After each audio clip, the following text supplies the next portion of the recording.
Host of Perino and Steyerwalt, I'll tell you what, and Howie Kurtz, who's host of Media Buzz on Fox News. Great to see you both. What'd you think? Well, Donald Trump, it's funny. If you imagine that the sex tape thing hadn't happened, or the hot mic thing hadn't happened, we would be telling a whole different story about Donald Trump today. We'd be saying he was more disciplined, he was better prepared, da-da-da-da-da, the comeback for Donald Trump.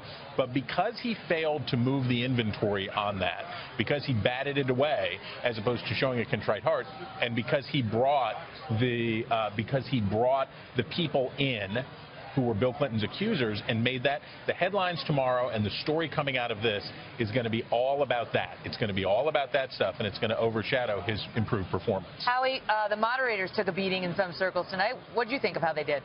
I thought they were more aggressive with Donald Trump than with Hillary Clinton, particularly when Martha Raddatz started debating Donald Trump about Syria policy. She is an expert on that. Look, I thought Donald Trump got off to a rocky start before the debate with this sort of strange press conference with Paula Jones and other Bill Clinton accusers. I thought he had some tough moments in that searingly personal first half hour when he strangely pivoted from just locker room talk to beheading of ISIS, and then said, by the way, Hillary should be in jail. Like, I'm going to be strong. He's maintained this all the time, that his attacks on people prove how strong he is. Right, but after that, Megyn, he seemed to find his rhythm. Hillary was a little bit more on the defensive as the conversation turned more to her record. And by the end of it, I think he battled back to a draw. When you consider the sheer media hell that Donald Trump has been through in the last 48 hours, that has to be considered at least a moral victory. You know, I don't know if he considers it hell. He had a quote over the weekend to the Washington Post saying, you know, it's called life. You know, right. Things happen. It's called life.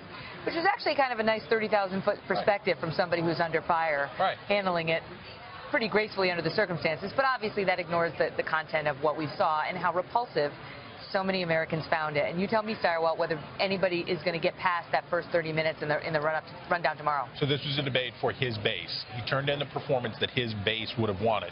He attacked on the sex stuff as opposed to showing contrition.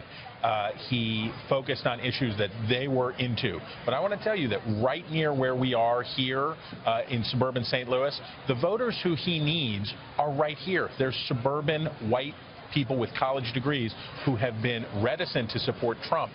He didn't give them anything tonight. He gave his base a nice, happy feeling. If you like Donald Trump, this was a primary debate performance, not so much a general election debate performance. And to that point, here's just a little bit of the anger that we captured on tape tonight. Watch. It's just not true, and so please you didn't delete them? Allow her to respond, please. Personal emails, not official. 33,000? Not well. We turned over 35,000. So oh yeah. It was, what about the other 15,000? Please allow her to respond. She didn't talk while you talked. Yes, that's true. I didn't. Because you have nothing to say. Okay, Donald, I know you're into big diversion tonight, anything to avoid talking about your campaign and the way it's exploding and the way Republicans are leaving you. But let's at least focus on some of the issues. I'd like to know, Anderson, why aren't you bringing up the emails? I'd like to know. Why aren't you getting brought up the emails? No, it hasn't. It hasn't. And it hasn't been finished at all. Ken Karpowitz has a question. It's nice to 1-on-3.